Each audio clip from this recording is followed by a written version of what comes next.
This is more of a vent and need help post. Mentions from abuse to SA so TW. I apologize for the length of this post. I just need to express everything that has transpired between me, female, 19, and my partner, male, 20, over the course of our 2-year relationship and our respective childhoods. I apologize for the length and for how disjointed this may seem. Let me begin with what I know about my boyfriend's life before and after we met. He had a difficult childhood, and he has confided in me about it, which I feel compelled to discuss. 1. My boyfriend is the first son of his father, who was incredibly obsessed with a rare form of martial arts. I cannot recall the name, taught by a particular individual. At around the age of 4 or 5, his father made him fight and hit punching bags to the point where he took him across the country to meet this individual. During this meeting, he ended up breaking his hand and did not seek medical attention until an incident occurred that caused his broken wrist bone to compress a muscle or nerve in his wrist, and his father insisted that he continue training until he left. 2. Interestingly, his father worked at the sawmill behind my home, although they had not met at that point.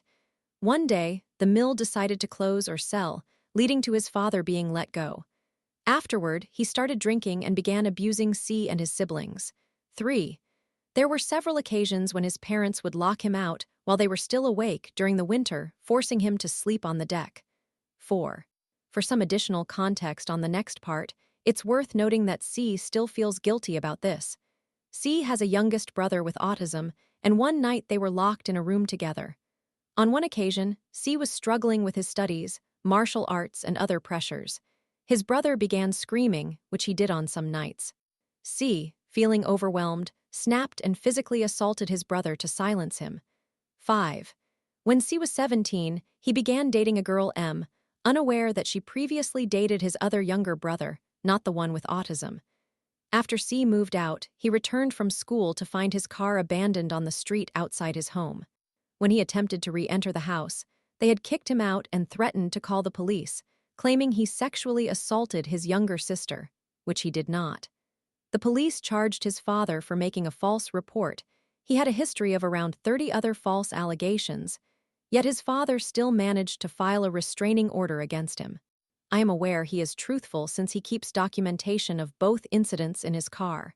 C then moved to the farm where M resided and worked under her stepfather, who took half of his wages, given that C was only 17 and this was his first job. Eventually, M decided to break up with him and demanded he leave the farmhouse within 3 days. This is where I enter the story. I was a naive child who did not recognize that I was being abused by my mother. This involved child grooming. At 14, I experienced inappropriate online interactions after finding an art website called Pixel Art, where I listed my age in my profile. I loved role-playing, so I joined in. I role-played with an individual for 6 months, and then he revealed his feelings for me. A month later, he confessed he was actually transgender, female to male, and 17, and that he had a boyfriend who was 19, whom he wanted me to meet for an intended polyamorous relationship. This 19-year-old would role-play violent scenarios involving me, including sexual assault, after that relationship ended. I also dated a 25-year-old online. I thought all of this was normal. To the point when I experienced real-life sexual assault, it did not even cross my mind as a significant issue. When my mother caught her godson assaulting me, she blamed me, claiming it was my fault because I was older. This occurred multiple times. As I grew older, the situation escalated. My mother began physically assaulting me over trivial matters, such as having phone conversations with friends about job opportunities.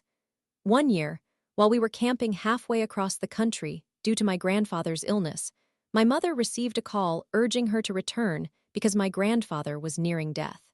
She hung up, dismissing it, saying, "They are trying to manipulate me into returning by showing me my dad, who looked like bones in a bed."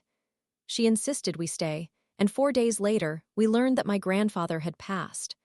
I had to inform my younger sister, who was speaking to our cousin, whom we discovered we had at that moment.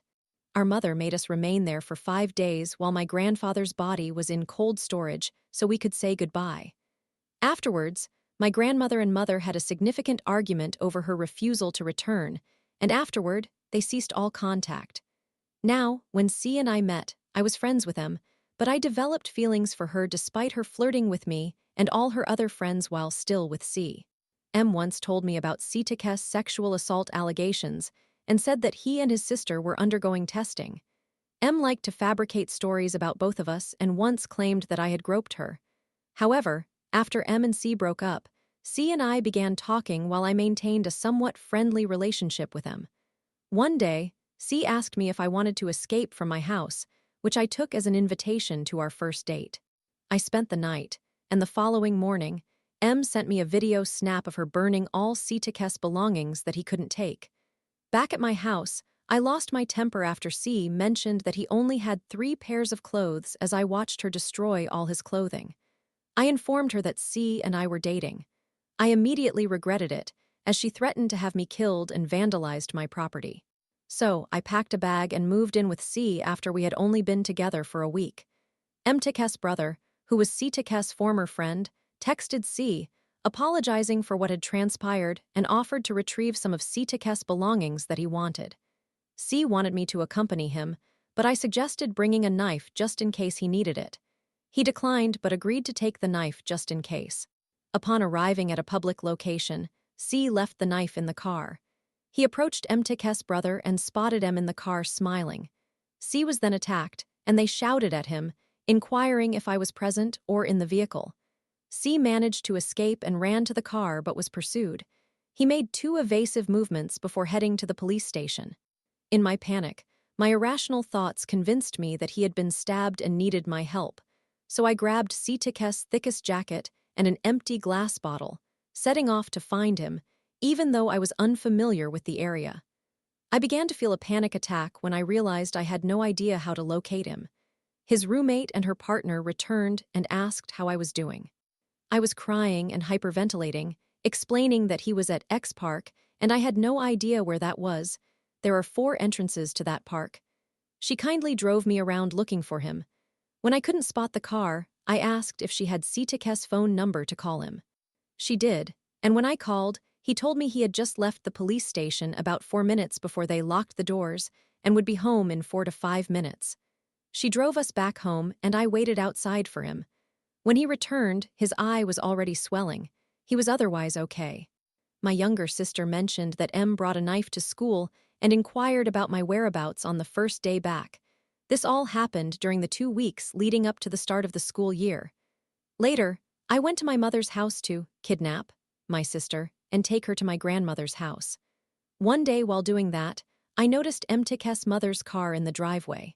After my mother was informed about everything, she still chose to remain friends with that woman and continues to do so. We left with my sister without incident. A couple of days later, M's mother saw our car parked behind it and walked into the store we were outside of, hoping we would go back inside. After gathering some items from another shop, we got in the car and drove away, but M's mother followed us and attempted to run us off the road. We managed to lose her. It has been almost a year and a half since we last encountered M's mother, yet I still experience anxiety whenever I see her car come down my street. I constantly fear going out, not knowing if she might find us and inflict even more harm than what has already occurred. I apologize if this narrative is particularly disorganized. I just needed to share it, and I am dyslexic, so not everything may make sense. Story 2. 36M growing frustrated with partner's 33F financial mindset. Need advice. My partner, a 33-year-old female, and I, a 36-year-old male, began our relationship when I was 30 and she was 27. My business had recently failed a few years earlier, but I started over and had been working in a new corporate career for a couple of years. She had graduated a few years prior and was employed at a call center. We were both financially struggling, but we connected well and enjoyed each other's company. We went out, stayed in, and began spending a significant amount of time together. Things progressed quickly, and we moved in together after approximately a year and a half. Around this time, we both changed jobs and received pay increases. Life was good, and we navigated the challenges of COVID while beginning to discuss our future. At that point, I was earning a bit more and took on about 2/3 of our expenses, with her covering the rest. The remainder of my salary went toward paying off debts and saving. We occasionally discussed her job situation being temporary, and her intentions to seek specific promotions or possibly return to school. Fast forward 2 years. We are still in the same positions, but my salary has significantly increased while hers has only risen slightly. She is now talking about her job more permanently and mentioning retirement accounts. During this time, we weren't really managing our finances together, but I encouraged her to contribute to her retirement account due to its tax advantages. I had just finished paying off my debts and hadn't yet fully grasped how much I was actually earning. With the high cost of living and rising rent, we decided to start discussing our financial situation and explore the possibility of purchasing a house. I had been saving diligently for 2 to 3 years while we searched. Despite this, our overall quality of life improved significantly because of my higher salary and lack of debt. We discussed the situation and agreed it would make sense for me to take the lead for now. We were serious and committed, but at that moment, neither of us felt ready for marriage, and while the topic wasn't avoided, it was more of an, eventually in the future, kind of discussion. As my cash flow improved, the down payment caught up with me, and before we knew it, we were ready to buy a home. We finally found a place and closed the deal. At some point during this period, I was at the grocery store with her when her card was declined. I was concerned, but she reassured me that everything was fine. She informed me that she still had credit card debt and did not have much savings. When we moved into our new house, I felt uncomfortable charging her rent, so I have been covering the entire mortgage. The mortgage is about 2.5 times what I was contributing previously, 2/3 of the rent. She has helped with groceries and utilities, which certainly adds up, but overall is much less than before. In the past, we split groceries and utilities, and she also contributed to rent. I hoped that she could use what she was saving on rent to pay off her credit card debt and start saving. In my view, if we are to have a future together, we both need to be financially stable individually to be successful together. Fast forward a year, her grandmother was turning 80. Her sister proposed throwing a dinner party. I love her grandmother and fully supported the idea, even when it became evident that it was becoming expensive and her family was not contributing financially. She ended up spending the equivalent of her annual rent on this party. Although I was concerned, I did not want to discourage her from doing something special for her grandmother on such a significant milestone. I would want the same support if I found myself in that situation. I voiced my concerns during that time, but made it clear I wanted her to proceed with the party. She assured me she would begin saving after the event and that there would be no more large expenses. A year has now passed, and I have noticed she is not managing her money well, frequently ordering food a few times a week or covering her family's meals when we go out, which I am okay with to a certain extent. I am realizing her older sister is somewhat manipulative, often putting her in situations where she feels the need to keep up with the Joneses, and making comments to their mother about, "Oh, she thinks she's wealthy," when she covers the bill. Not to excuse my partner's behavior, but her sister is older and someone she looks up to, and I believe she may be somewhat oblivious to this influence. I am also starting to recognize that I am overextended and becoming frustrated with her financial irresponsibility. Financially, I have been in the red each month and am beginning to dip into my reserves. I would have been okay with this after just purchasing the house if she were improving her financial situation and if expenses were starting to decrease. I feel somewhat disrespected. I have never intended to interfere with her family relationships. I have dealt with toxic family dynamics myself. However, I care about her, and despite any toxicity, she still needs her family, so I let many things slide. I have decided that I will discuss our finances and ask her to contribute more each month, which I believe she will not have an issue with. Despite this problem, we still get along well, but it is a growing concern, and I know that if this continues, our relationship may eventually fail. I worry that even with the increased contribution that will help my finances, she will remain financially irresponsible. She has not made much of an effort to improve her financial situation through a promotion, a new job, or further education. I fear she is simply caught up in the routine, going to work, coming home, and just coping by unwinding, then repeating the process each week. From my perspective, if she can contribute and handle some of her financial obligations, I will be able to save for our next move, whether it be a business endeavor, investment like property, or upgrading our home a few years later. I was hoping by now her credit would be improved and that she would be starting to build it in anticipation of when we decide to pursue a home together next time. I have become increasingly stressed and anxious about this situation, finding myself buying things to alleviate my feelings. I have examined my budget and have been slightly in the red for the past year, even with my income, due to miscellaneous house expenses, furniture, and other costs. I have a goal of launching a new venture business, investment property, or upgrading our home within a timeline of 3 to 5 years, during which I intended to save.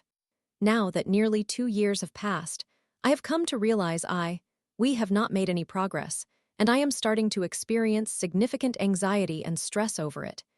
We have been arguing more often, and it is taking a toll on our relationship. I understand that if it continues down this path, we will find ourselves in the same financial position in years to come, and I am not comfortable with this, as I want to advance and live a fulfilling life. I appreciate that she is not focused on material possessions or a large house, but I am not pursuing financial growth for superficial reasons. I want to secure our future and ensure we are financially stable and protected against life's uncertainties, emergencies, and economic downturns. I am growing increasingly frustrated and am seeking advice on how to address this situation. Story 3. F27, think my dad, M68, is going to disinherit me and my brother, M25. Hello, everyone. First of all, English is not my first language, so I apologize for any errors. Secondly, this is a lengthy story, so please bear with me. When my mother was pregnant, my parents decided that she would be a stay-at-home mom. She was an emerging artist, and my father owned a successful restaurant. They discussed it, and this seemed the most sensible choice for them. My father was always busy working. However, we lived above the restaurant, so he was also at home most of the time. My mother cared for my brother and me and contributed significantly to the restaurant.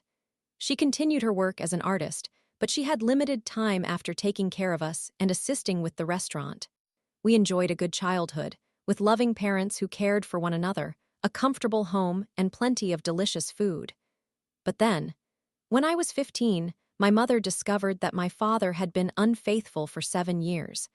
He ended his relationships with his mistresses, and one of them became furious and texted my mother to reveal their affair. My mother is a sweet and strong woman, but she is also very emotional and occasionally struggles with anger.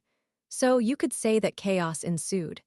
Nonetheless, she did not want to jeopardize the relationship my brother, then 12, now 25 years, had with our father. There was much tension at home, and fights erupted between my parents, not just shouting, but also pulling lights off the walls, tearing pictures of themselves apart, and waking up to red wine splattered on the ceiling of our living room. She also became upset with us over trivial matters. I want to clarify that she never physically or mentally abused us.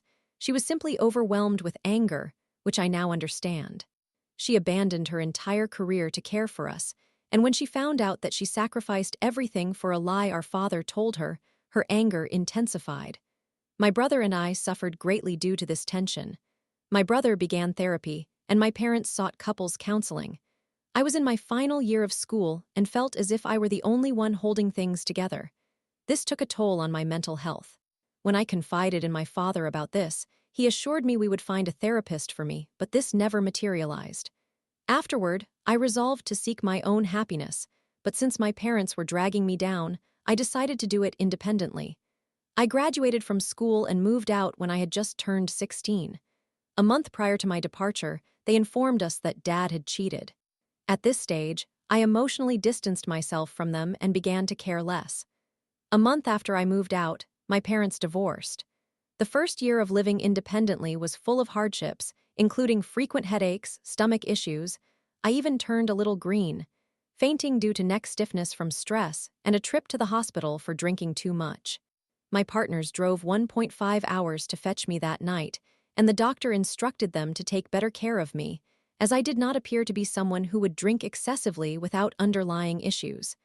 Still, there was no support from my parents. Over time, things improved. I was less depressed and thought I was doing well. My mother and I began to establish a positive relationship. However, my father acted as if nothing had ever happened. He never acknowledged that things were not right. I still felt that the only way to earn my father's love was by remaining constantly cheerful. He never attempted to fill the void my mother left in their home. After a decade of suppressing my emotions, I finally broke down.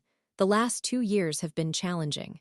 I experienced 2 car accidents, my girlfriend ended our relationship, work created immense stress for me, my uncle passed away, and on top of that, my father began to behave strangely.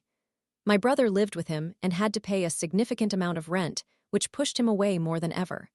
My father said some horrible things to him, implying he would never be able to build a business like my dad had. My brother eventually moved in with my mother.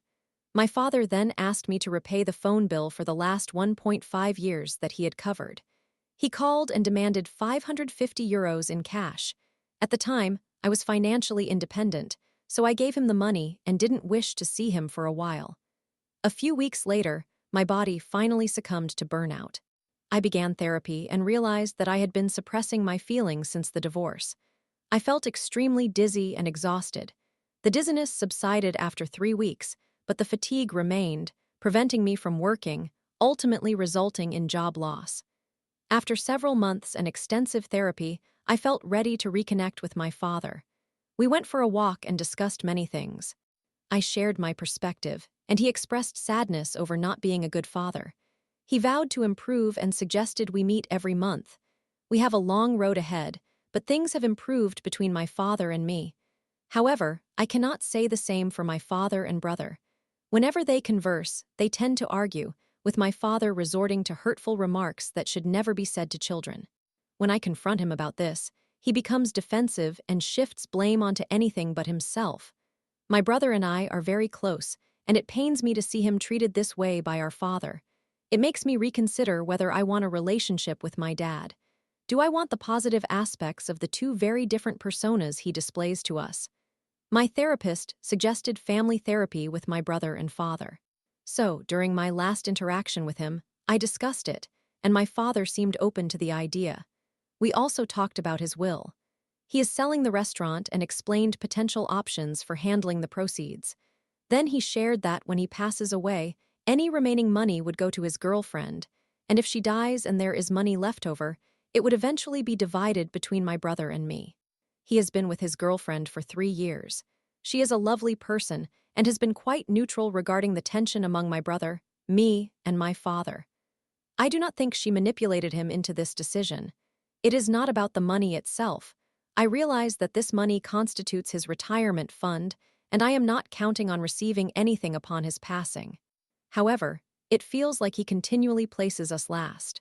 The restaurant has always been his cherished priority, and even when he began working less, we still did not receive additional attention. When we were in the hospital after the second car accident, he left without saying goodbye because he had a game night planned. With regard to the will, it feels as if he consistently relegates us to the bottom of his priorities until he literally dies. Thank you for still being here, and if you have any advice, please share. I genuinely want a good relationship with my father, but not in this manner, and I am uncertain how to achieve it. Story 4. I have an avoidant attachment style, 20M, and I've hurt my girlfriend, 20F, deeply. How do I manage my guilt and become a better boyfriend? Hi there. I am currently in a long-distance relationship, and we have been together for approximately 1.5 years. Throughout our relationship, I have disregarded her feelings, mishandled situations, and caused her pain. I have repeatedly invalidated her emotions and made her feel insignificant. For a significant portion of the first 8 months of our relationship, I viewed her as the issue, labeling her as needy and believing she depended on me too much. This made me feel suffocated, and I would become frustrated with her for trying too hard or for being too close when I craved an unhealthy amount of space. In my past, particularly as a young teenager around 13 years old, I struggled with a pornography addiction, which lingered into the early stages of our romantic interactions before we officially started dating. This created issues at the start of our relationship, as I concealed my behavior and continued to act in a lustful manner, which I regret deeply and cannot comprehend why I behaved so reprehensibly. This caused her significant pain, as I was not transparent, and my lustful actions behind her back, such as liking certain posts, hurt her feelings. I also had a female friend whom I regarded as a sister, but she lacked boundaries. She would post photos of me on her Instagram story as if I were her boyfriend. I was afraid to confront her and chose to avoid addressing her behavior to maintain peace and convenience, especially since we lived in the same house while attending university. My girlfriend felt uncomfortable with this friend, and instead of addressing the situation and being the supportive partner she needed, I invalidated my girlfriend's feelings, getting frustrated that she was upset over an Instagram post. I insisted that she should let it go and trust me, although this issue stemmed from her discomfort with another woman acting inappropriately, which she was justified in feeling. I would defend my friend and say, "She just behaves this way," but I resent myself for avoiding confrontation and failing to protect my girlfriend's feelings. Throughout our relationship, I have frequently dismissed her feelings, failing to create an emotionally safe environment for her. This has become a recurring pattern, and I aspire to change it. Moreover, I have grappled with the inability to truly feel what my girlfriend experiences emotionally, resulting in a lack of empathy. I do not understand why I struggle so much to empathize with her feelings deeply, leading to discussions about the possibility that I may be on the autism spectrum. I exhibit other traits related to auditory sensitivity, which can be indicative of autistic characteristics. I wish I could fully experience what she feels and support her as she rightfully deserves. I feel so broken inside.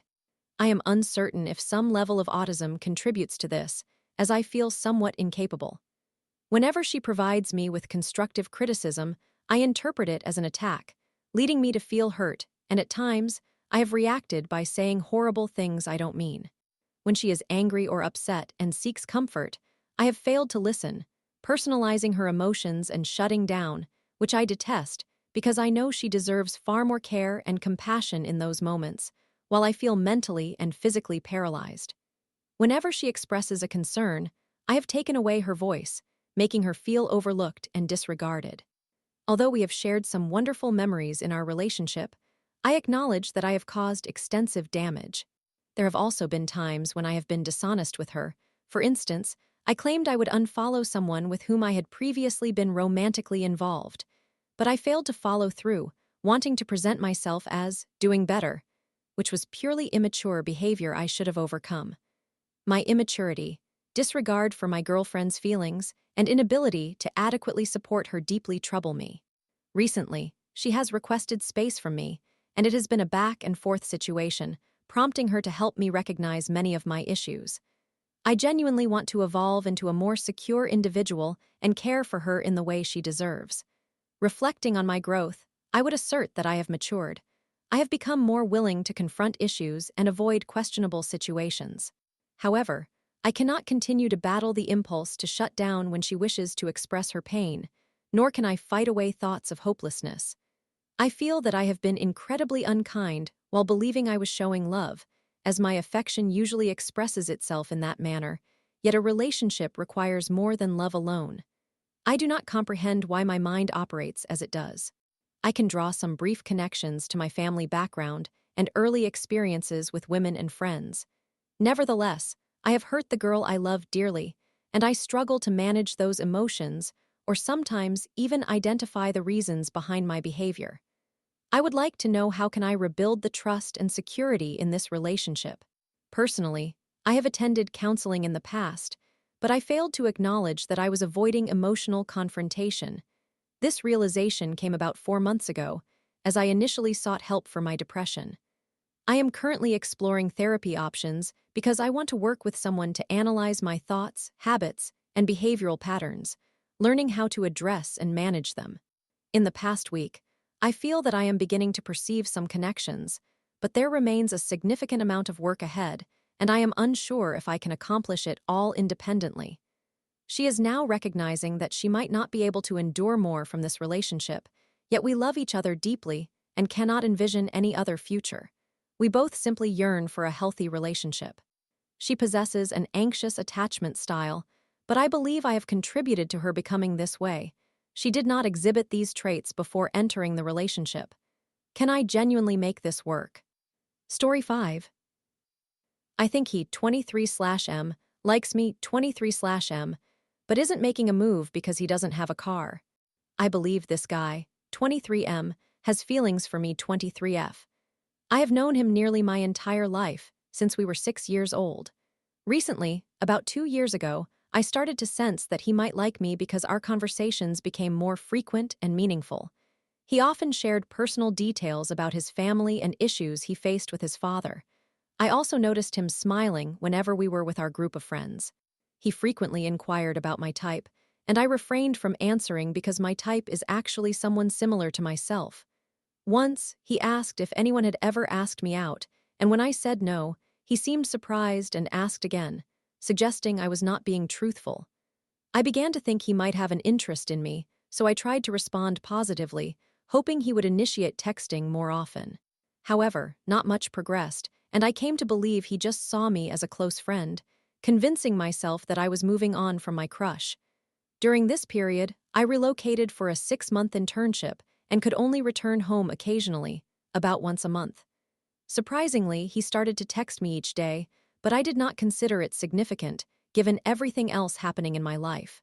I replied to his messages as usual, thinking we were simply friends without any flirtation.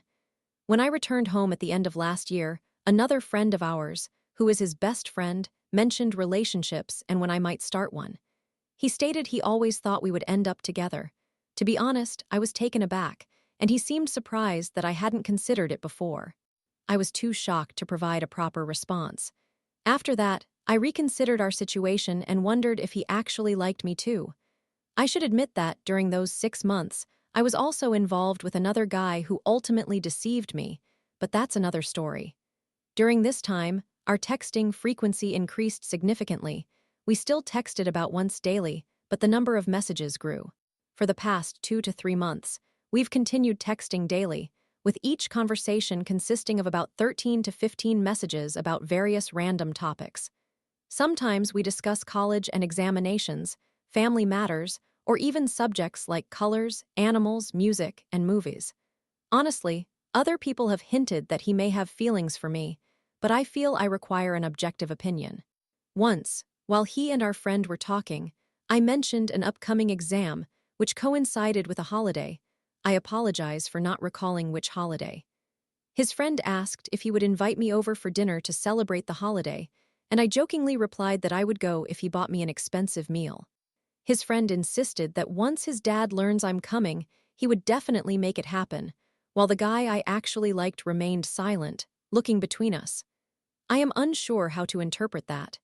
I also find our text exchanges somewhat perplexing, as I occasionally ask him strange questions on a whim, such as, "What color do you think I would be?" He had previously mentioned he would respond to all my random inquiries, but this time he said, "Why though, that's so random?" I replied, "I thought you said you would answer all my questions," to which he confirmed he would, finding my questions amusing, before he did answer. Another time, I confided in him about something secretive and asked him not to share it. He reassured me by saying, "Don't worry, your secrets are always safe with me." Once, I asked him what color he thought I would be, and he responded with white for purity and pink for femininity, adding that he wasn't sure how I interacted with others.